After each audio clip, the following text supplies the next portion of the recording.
From Assos, featured in our last video, we move further along the coast.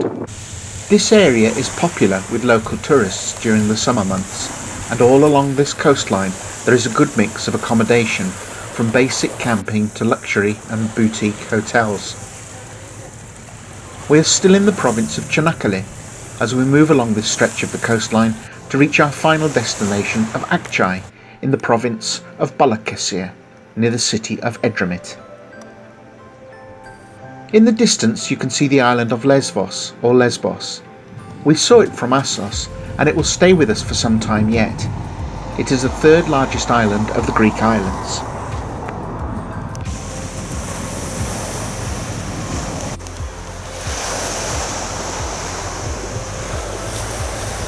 As we have previously seen from Geyikli and Tabakle, this region is known for its olive oil.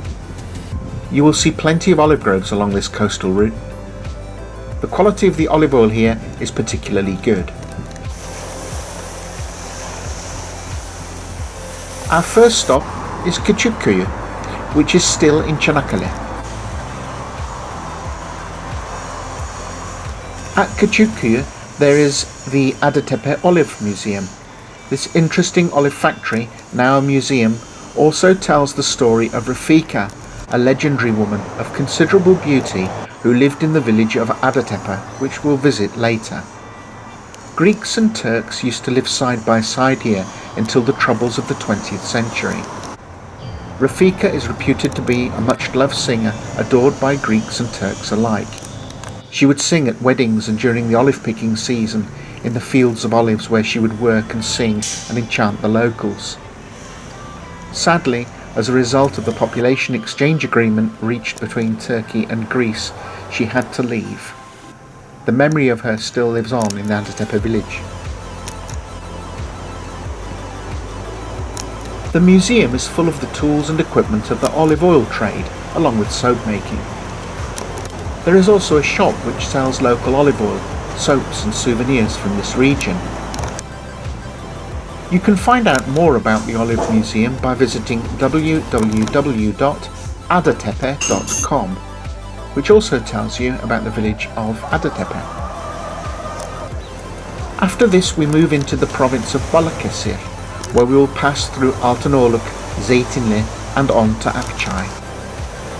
Much of this suburban holiday housing and tourist accommodation will be with us now as we move down this long and busy stretch of coast.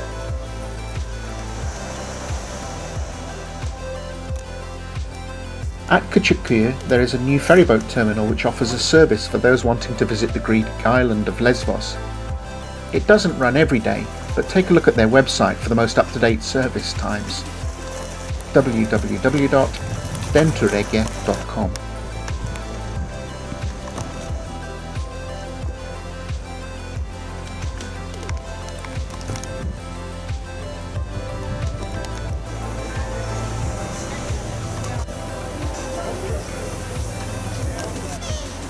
Küçükkuyu town blends into Altinoluk, which itself blends seamlessly into Akçay.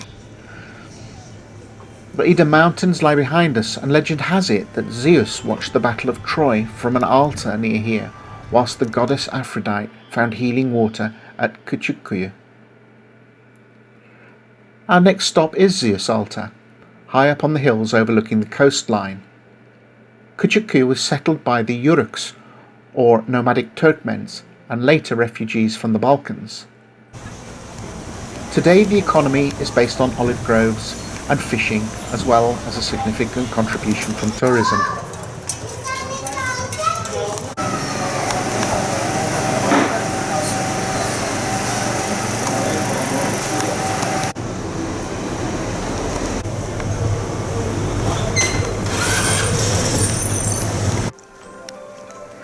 So we now move on to Zeus Alter, up on a mountain hillside overlooking the Aegean coast and near to the village of Adatepe. We need to park up and then walk the 800 metres up an incline to the large rock of Zeus Alter, from which we can see some magnificent coastal views below. To get there and back you're looking at a walk of just over 1.5 kilometres, but take your time, it's worth it for sure, and it's a pleasant walk through the pine forest. If you don't fancy the walk, there are often horses for hire by locals which will make your journey a little easier and provide for a good photo opportunity. When you get to the altar, look out for the strange trees, adorned with ribbons made of plastic and other materials.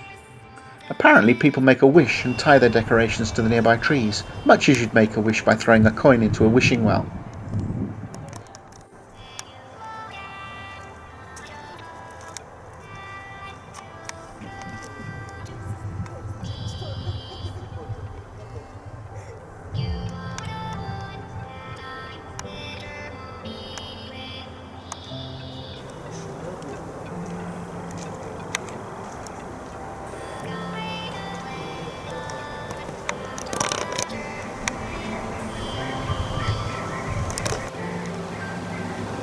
Amerika'nın biraz kendi şey aradı. Hani Rus'ta yara.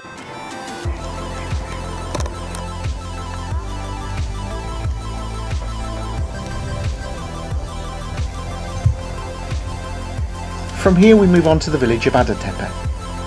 Not exactly coastal, but coastal enough for us to include it here. Set up high in the mountain behind Zeus Alter is this beautiful village with its ornate stone houses.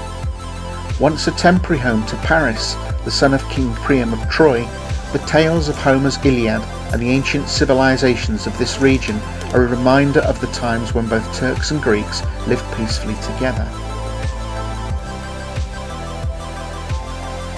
The old stone houses here are protected by law and are accepted as an important cultural and national heritage.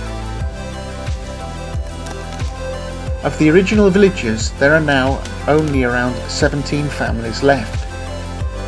It's busy in the summer months and becomes very tranquil and quiet in the winter season when all the affluent homeowners have gone back to the main cities. Property prices here in this village are extremely high, even by Turkish standards, since the cost of restoration using traditional materials is expensive.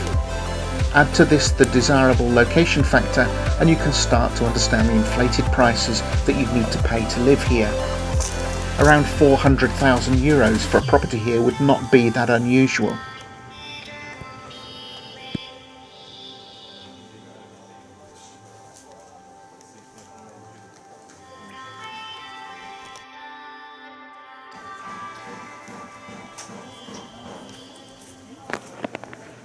The stone-paved streets and beautiful houses set this village apart from other less affluent villages nearby. With the small souvenir shops, boutique hotels, cafes and restaurants, this is a popular destination for tourists, and it can get quite crowded in peak season.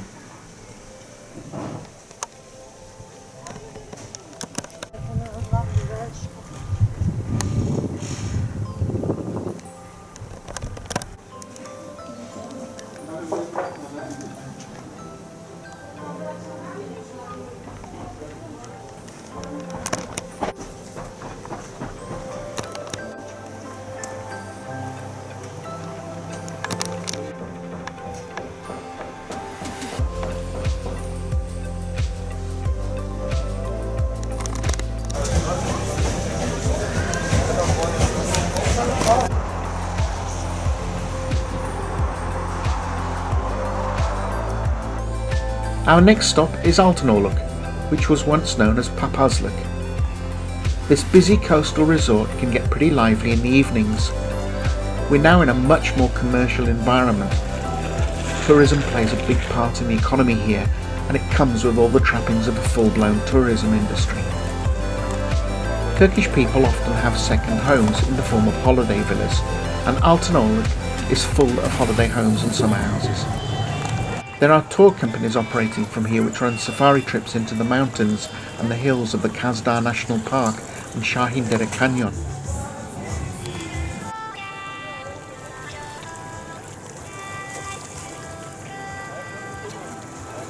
And finally we arrive at Akçay, where the main road takes us on to Edremit and Burhaniye. With its shopping centres, restaurants and commercial outlets, we're now getting close to Edremit city, the main city of this region. You will see some familiar brands here, including Koçtaş, the DIY company, a partner of B&Q from the UK. We're going to try and stick to the old coast road and make our way to Adatepe Beach and this popular resort, which will then take us on to Ayvalık. See this in the next video. Until then, take care and see you soon. Don't forget, if you like this video and you found it useful, why not subscribe? Thanks for watching.